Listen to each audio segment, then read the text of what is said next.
Shalom teman-teman, selamat Natal. Harapannya Natal di tahun ini membawa sukacita dan juga damai sejahtera bagi kita semua. Saya Lia Marnatal Borus Yanturi. Puji Tuhan, hari ini saya dipercayakan untuk membawakan renungan singkat bagi kita untuk mengingatkan setiap kita dengan tema menginspirasi bukan memprovokasi. Tapi sebelum kita memulai renungan singkat kita, sebelum kita mendengarkannya, ada baiknya kita berdoa terlebih dahulu. Kita bersatu di dalam doa. Sungguh Engkau Bapa yang baik, Engkau Bapa yang bertata dalam kerajaan surga. Terima kasih Tuhan, karena Tuhan masih menjadi Tuhan yang kami sembah dari dahulu sampai sekarang Tuhan Yesus. Terima kasih Bapa buat kesehatan, buat panjang umur, buat kebijaksanaan Tuhan yang boleh kami terima hingga pada saat ini Tuhan Yesus.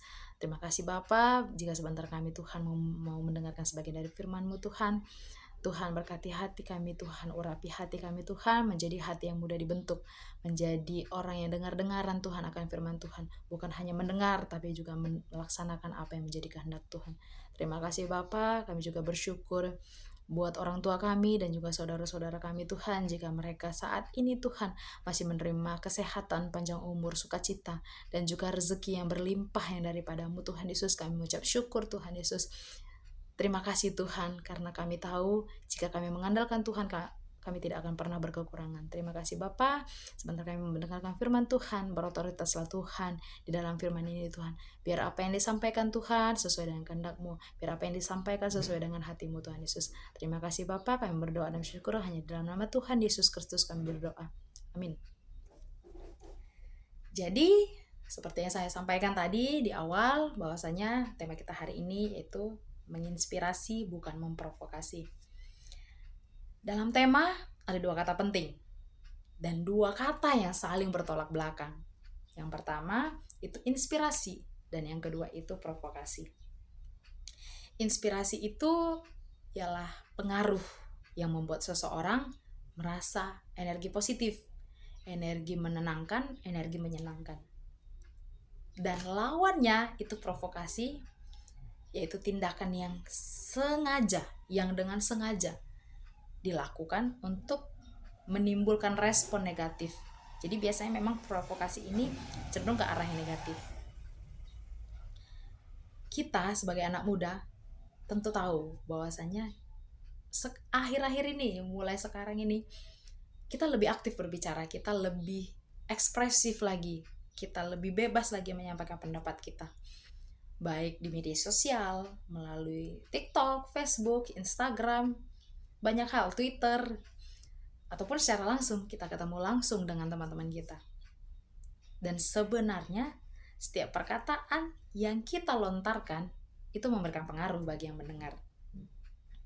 Dan kemungkinan pengaruhnya hanya ada dua, yaitu yang pertama pengaruh baik atau pengaruh buruk dengan apa yang kita sampaikan ini. Dan saya yakin setiap orang yang mendengarkan renungan ini sekarang orang yang sudah menerima Kristus sebagai juru selamat pribadinya. Dan karena kita murid Kristus, sudah seharusnya kita mencerminkan teladan kita. Jangan sampai kita mencoreng citranya bahwa Dia Allah yang penuh kasih, bahwa Yesus itu penuh kasih, bahkan Dia rela mati di kayu salib hanya untuk kita. Jangan sampai kita mencoreng itu dengan perkataan kita yang tidak pantas. Karena Dia salah satu teladan kita, dan yang penting kita tiru adalah dalam halnya berkata-kata. Dia berkata-kata walaupun dia tahu dia akan dikhianati oleh Yohanes, dia tidak pernah mengatakan hal-hal yang tidak baik kepada Yohanes.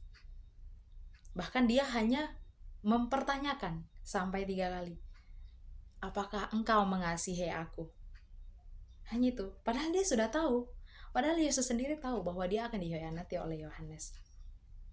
Seperti itulah kita. Harusnya kita meniru dia dalam hal berkata-kata. Karena apa yang keluar dari mulut kita, seperti itulah kondisi hati kita. Dalam halnya dalam Amsal 15 ayat 2 dikatakan, lidah orang bijak mengeluarkan pengetahuan, tetapi mulut orang bebal mencurahkan kebodohan. Ayat ini menegaskan kita bahwa setiap perkataan yang kita keluarkan, itulah kualitas diri kita. Apakah kita menjadi orang bijak yang memperkatakan pengetahuan, atau justru orang bebal yang mencurahkan kebodohan? Apakah kita juga, perkataan kita ini menginspirasi, memanipulasi, atau justru memprovokasi? Yang seharusnya kita sebagai murid Kristus, kita menjadi contoh, kita menginspirasi orang lain untuk menjadi lebih baik.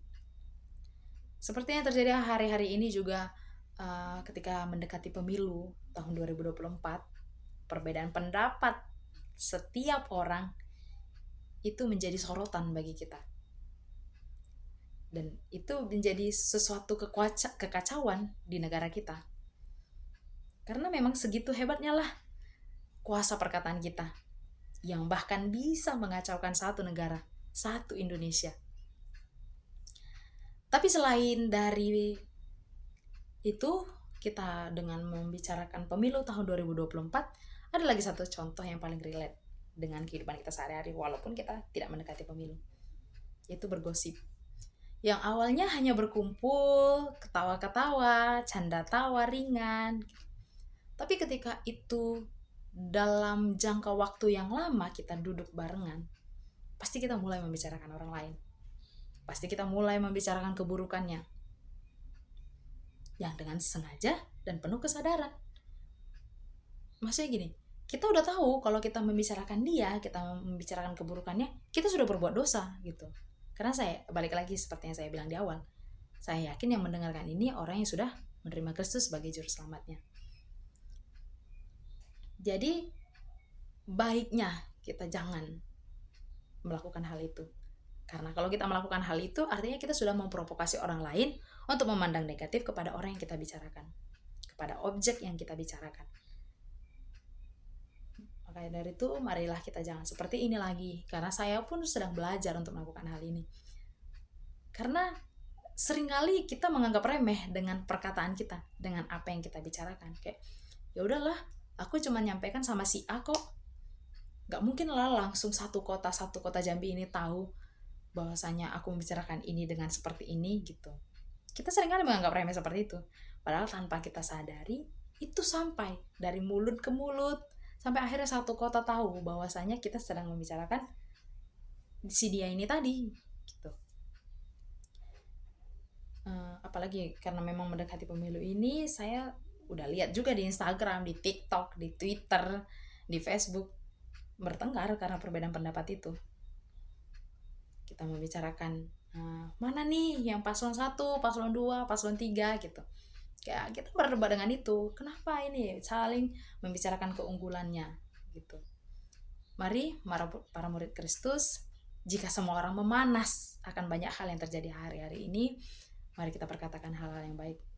Mari kita membuat orang merasakan energi positif, menenangkan dan menyenangkan. Karena kita pun belum tentu baik di mata orang lain. Marilah kita perkatakan dengan lembut bahwa kita tidak sebaiknya membicarakan orang lain. Kita tidak sebaiknya membicarakan keburukan orang lain. Karena kita pun belum tentu sempurna di mata orang lain. Kita bisa aja ada kekurangan juga di sudut pandang orang lain.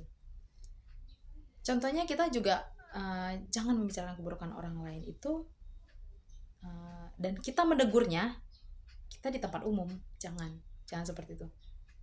Jika kita mulai membicarakan keburukan orang lain, mari kita sampaikan, kita ingatkan dengan cara yang lembut bahwasanya kita tidak sebaiknya membicarakan hal itu. Dan jika kita mengingatkan seseorang, sampaikanlah dengan kata yang tepat dan waktu yang tepat. Seperti membicarakannya hanya dengan 4 mata dan gunakan kalimat yang santun. Karena jika hal baik pun disampaikan dengan cara yang salah, maka salah jugalah orang yang menerima atau orang yang menanggapi apa yang kita sampaikan. Jadi hari ini mari teman-teman kita diingatkan untuk mengekang lidah kita untuk tidak memprovokasi orang lain, tapi kita harus menginspirasi orang lain.